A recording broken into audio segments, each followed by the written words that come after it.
Coming up tonight, charges pending. A suspect expected to be charged with the murder of Omar Davis Jr. as early as next week. Plus, a group of child advocates reignites the call for capital punishment. We'll tell you what they want and why. Plus, laid to rest. Funerals for the victims of a failed human smuggling attempt set for September. New details straight ahead.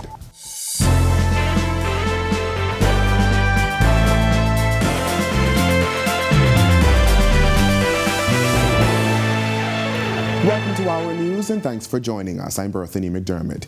Police believe they are close to solving the murder of 21-year-old Omar Davis Jr.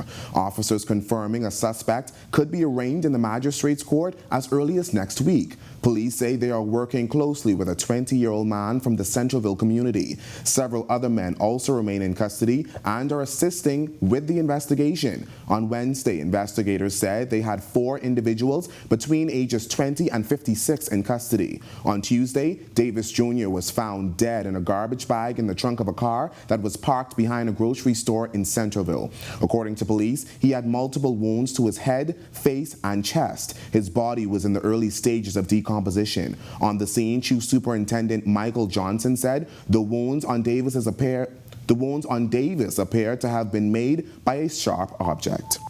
And as you can imagine, family members and friends are still reeling from the shocking death of Omar Davis Jr. In this report, a pastor from a community where Davis grew up is speaking out and calling for the senseless killing to end. Italia Hall reports.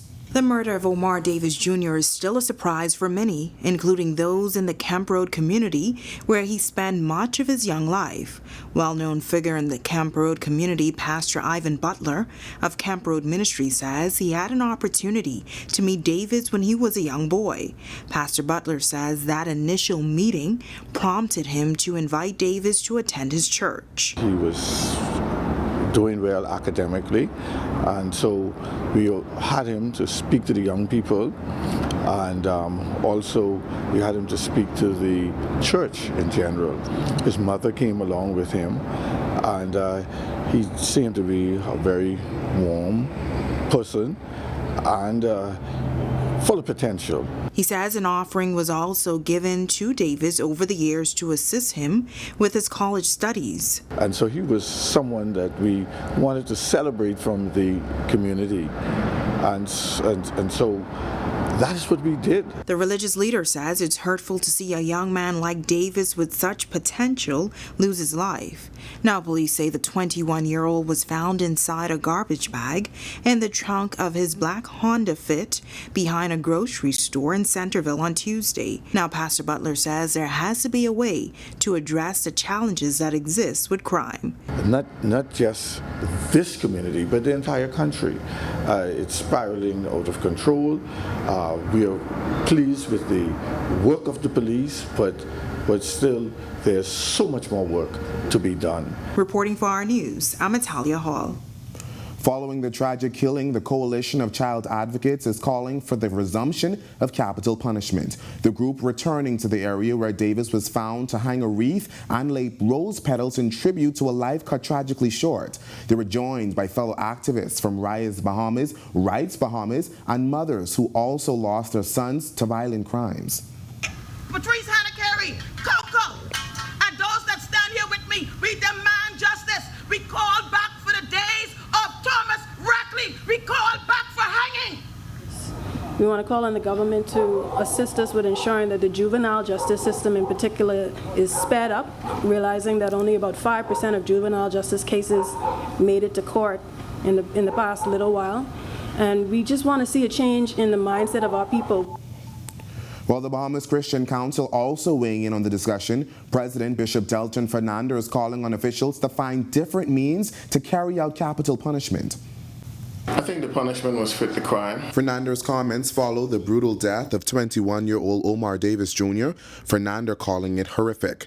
Prior to Davis's death, 4-year-old Kenton Seymour Jr. was tragically killed last month, and baby Bella a few months prior. Fernandez says it seems lawbreakers aren't taking it serious enough. Nowadays, if the hanging is considered too gruesome, we've got to find ways to penalize these people and give some teeth to it, that they feel the brunt brunt of what they've done. In 2006, the Privy Council ruled that the mandatory death sentence was unconstitutional and left the door open for trial judges to determine what sentence to hand down to murder convicts. In 2011, the Privy Council upheld the murder conviction of Maxo Tito in the brutal killing of a 16-year-old girl in 2002, but ruled that the crime did not warrant execution. The last person executed in the country was David Mitchell in January 2000. He was convicted of stabbing 2 German tourists to death. Mitchell's execution by hanging came with much controversy as it was carried out as he had a pending appeal before the Inter-American Commission of Human Rights. Fernandez says officials need to take a closer look at the issue. We see the murder rate escalating to a place that has not been in a long time. There has to be focus on it from a national level and maybe even a crime czar. Because if we do things individually, which a lot of good work is happening individually, it has a scatter effect.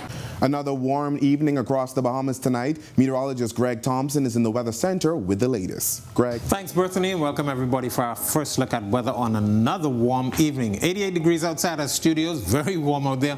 Mostly clear skies and temperatures feeling like 94 degrees. The winds are out of the east-southeast at 7 miles per hour, and that's not even taking an edge off of those temperatures. Satellite view, another quiet, sunny, and steamy day around the islands. We got up to 94 yesterday and we got back up to the 90s again. 94 was the official high at the airport there. But that frontal trough to the north of the Bahamas, lending some showers and some isolated thunderstorms to the northwest Bahamas, the Berry Islands, Grand Bahama, Abaco, even the Bimini area, they got into some shower activity earlier today. Most of that will actually pull out towards the north and east away from us as that frontal trough dissipates. Behind that, high pressure ridge will be building in, so we're looking at some breezy conditions tonight through tomorrow. That's your first look at weather. Your extended forecast is still to come. Still to come on our news, we'll tell you how long 6 Jamaican nationals will spend behind bars for cultivating that $2.5 million marijuana field in Andros. And new details about when the victims of July's tragedy at sea will be laid to rest. Plus, the work never stops for the Bahamas Red Cross. We'll tell you how you can help when our news returns. The Bahamas Chinese Dragon Boat Association is proud to welcome you to the inaugural Bahamas Dragon Boat Festival at Goodman's Bay, August 20th and 21st. Come and join your Chinese Bahamian family and friends as they display a complete fusion of our cultures. Race heats will be held on Saturday, August 20th with the finals, medal presentation and live entertainment on Sunday, August 21st. Come out and have a really special weekend. Co-sponsored and supported by Caribbean Bottling, Commonwealth Brewery Limited and the Ministry of Tourism.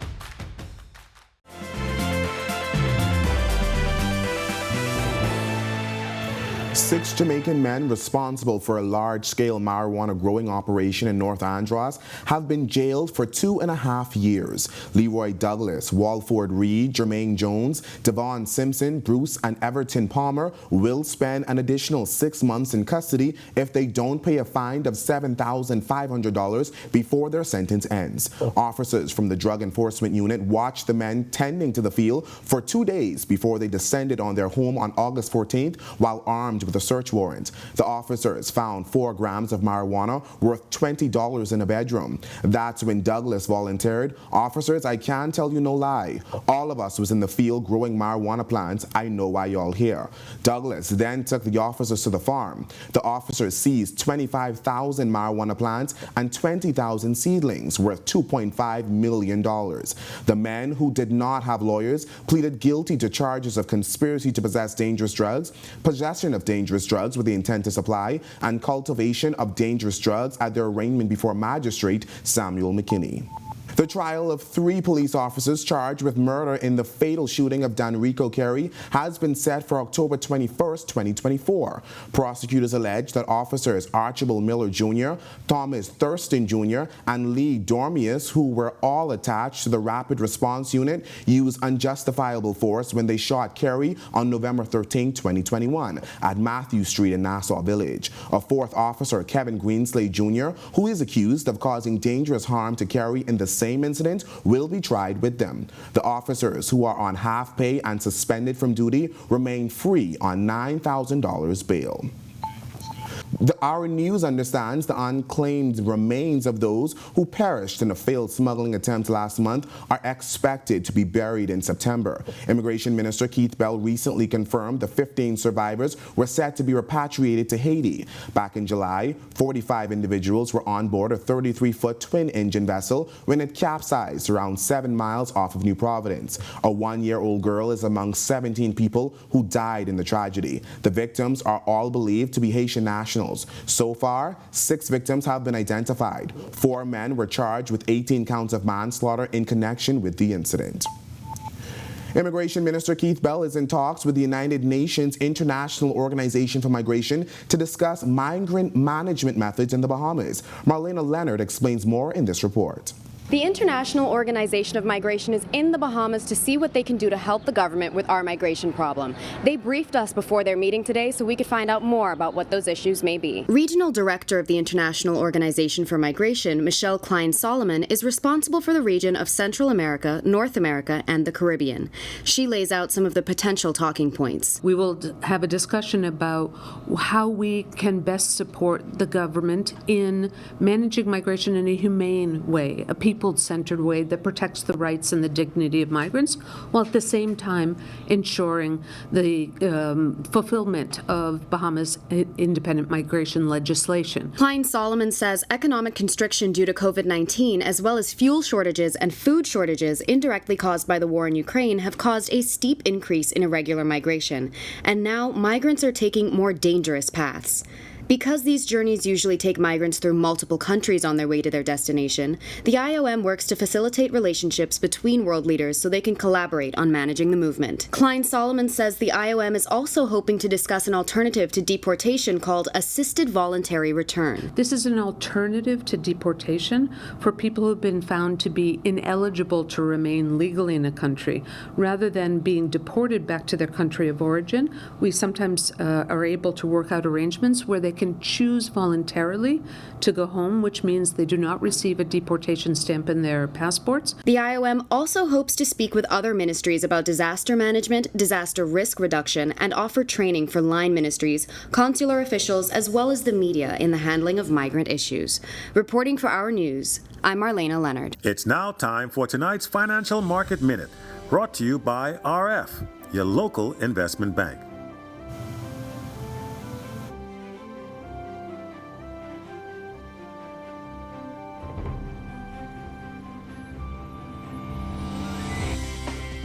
This has been your Financial Market Minute. To explore the best performing mutual funds in the Bahamas, visit our website at www.rfgroup.com. When Our News comes back from the break, a call to action as the Climate Change Conference wraps up with the regional leaders. Plus, coming up in Sports 4 tonight, we'll give you the final countdown as the NACAC Championship set to get underway. And Jonquil Jones and the Connecticut Sun ready to begin action in the WNBA playoff. That's all coming up in sports. And from disaster recovery to Meals on Wheels, how the Bahamas Red Cross is making a difference. The details when Our News returns. The Bahamas Chinese Dragon Boat Association is proud to welcome you to the inaugural Bahamas Dragon Boat Festival at Goodman's Bay, August 20th and 21st. Come and join your Chinese Bahamian family and friends as they display a complete fusion of our cultures. Race heats will be held on Saturday, August 20th, with the finals, medal presentation, and live entertainment on Sunday, August 21st. Come out and have a really special weekend. Co-sponsored and supported by Caribbean Bottling, Commonwealth Brewery Limited, and the Ministry of Tourism.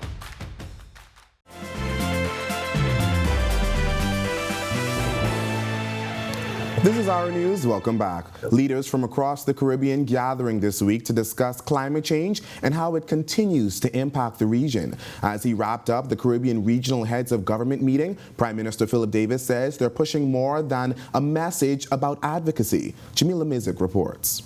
Our region are not the culprits. That's Prime Minister Philip Davis addressing the country's efforts to protect against and combat climate change. His comments came as leaders from across the Caribbean met to discuss a regional position for COP27, which will be held in Egypt in November. Prime Minister Davis says as it relates to carbon credits, it's important to ensure that emitting countries and corporations live up to their commitment to lower their carbon footprint. It is for us to get those the culprits the high countries that and the corporations that are emitting the greenhouse gases in the air to stop somehow. Island states like the Bahamas, which are vulnerable to hurricanes, are considered the biggest victims of climate change. Adding to the conversation was Barbados Prime Minister Mia Mottley. So unless we can get the financing issues together, my brother, we just spinning top in mud. According to the Inter-American Development Bank's projections, climate change losses for the region could total more than $20 billion annually. Reporting for our news, I'm Jamila Mizik. Thanks, Jamila. Sources confirming to our news that the accommodations affiliated with this week's NACAC track and field meet are not up to par. One of the athletes described the accommodations as ghetto, explaining that the hotel had no hot water in the room and no air conditioning. Another athlete says there were electrical issues preventing the elevators from working. Another source told our news that the plan was to initially have all the athletes stay at either Viva Fortuna or Pelican Bay Resort. However, that plan shifted. Now our news team reached out to Minister of Youth, Sports and Culture Mario Boleg, who did not return our calls up to airtime. B3A's president, Jamaica Archer, confirming there were some issues. However, he insisted things are going well. Team Bahamas is comfortable. I think that admittedly no event is without incident. I'm satisfied that for the most part those issues have been resolved. The athletes are comfortable. They are being provided with the proper nutrition. And we're now really focusing on getting our athletes prepared for competition. I think it's a world-class event, and I had the distinct pleasure of being able to escort Sharika Jackson to her room yesterday, last evening, and she was quite happy with her accommodations. And so I think that all in all, our focus is really on competition, and we're excited about that. Final countdown on for track and field in Grand Bahama this weekend. Meanwhile, Grand Bahama native Jonquel Jones sees playoff action tonight in the WNBA. Here's Marcellus Hall. All right, thanks, Berthany. Welcome to our sports, everybody. I'm Marcellus Hall. We're into the final countdown of the NACAC Championship, set to begin tomorrow over at the GB Sports Complex. Athletes are ready in town, ready to begin competition. We'll, of course, give you live coverage of that event once it gets started right here on our TV. For more, though, let's take a look. Final day of preparation for the NACAC Track and Field Championships, which will take place in Freeport, Grand Bahama this weekend. Now, the event will run from Friday through Sunday, and we will have some live coverage of that right here for you on our TV. As it stands, a number of different countries in town for the event, including the United States Track and Field and Jamaica. Should be a very enticing and exciting event.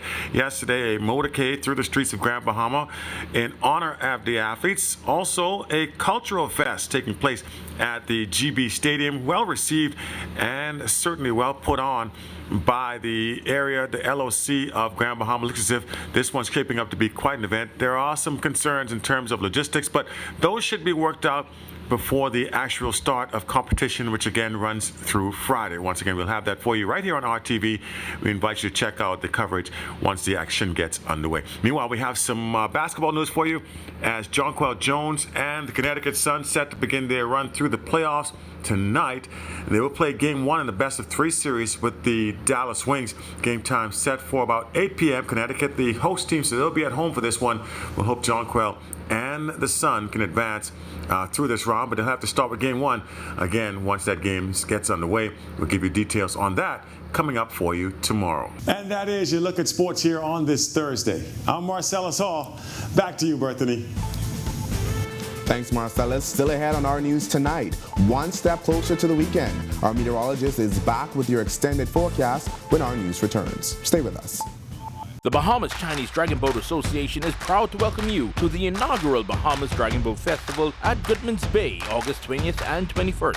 Come and join your Chinese Bahamian family and friends as they display a complete fusion of our cultures. Race heats will be held on Saturday, August 20th, with the finals, medal presentation, and live entertainment on Sunday, August 21st. Come out and have a really special weekend. Co-sponsored and supported by Caribbean Bottling, Commonwealth Brewery Limited, and the Ministry of Tourism.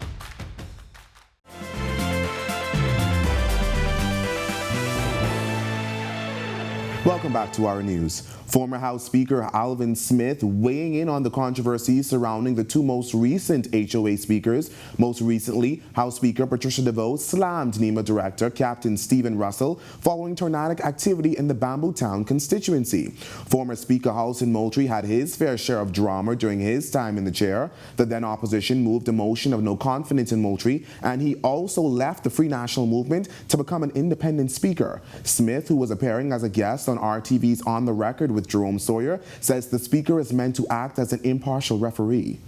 The speaker has to also protect the minority, because sometimes the majority will try to just take advantage of the minority. Now, what is important, very, very important, is that the relationship between the speaker and the leader of the government, the leader of the opposition. Why is that so important? That is important because you want to maintain that level of respect. To hear Smith's full comments, stay tuned to On the Record, which airs immediately following this broadcast. Still tracking the tropics with the system moving into the Yucatan Peninsula, Greg is back in the Weather Center with your extended outlook. Hello again, Greg. Thanks again, Berthany. Welcome back, everybody, for our second look at weather. The tropics still quiet out there. We are still watching two areas. One just moving into the Yucatan Peninsula. Showers and thunderstorms associated with that system have waned a bit as it interacts with the landmass, but it is anticipated once the system pushes towards the northwest, it will emerge into the southwestern Gulf of Mexico. Has a low chance still of formation over the next 24 to 48 hours. National Hurricane Center giving it about a 30% chance, but it will continue to interact with the landmass, so we don't expect any real significant formation of the system once it pushes into the western Gulf. Meanwhile, across the remainder of the tropics, Saharan dust still in place, and it's limiting any organized convection out there. A couple of tropical waves, one moving just near the Puerto Rico area, another one entering the northern coast of South America, and then we have a couple of waves, one just to the south actually of the Cape Verde Islands, and another one coming off of Africa. But tropical cyclone formation over the next couple of days remains quiet. Locally, that upper level trough and that surface front still to the north of us. Isolated showers and thunderstorms will be with us for the next day or maybe two before the system pulls out.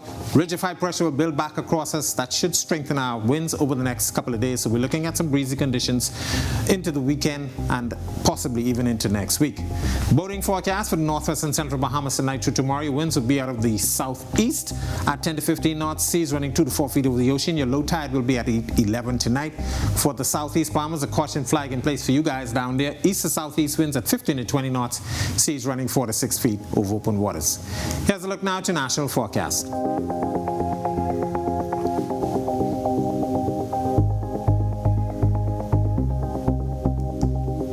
In your 7-day forecast, that high pressure ridge will strengthen across us, making us a little breezy into the weekend, but that high pressure will continue to keep Saharan dust and dry air mass in place, so we're looking at very quiet weather, isolated showers during the afternoon, and temperatures will be very warm.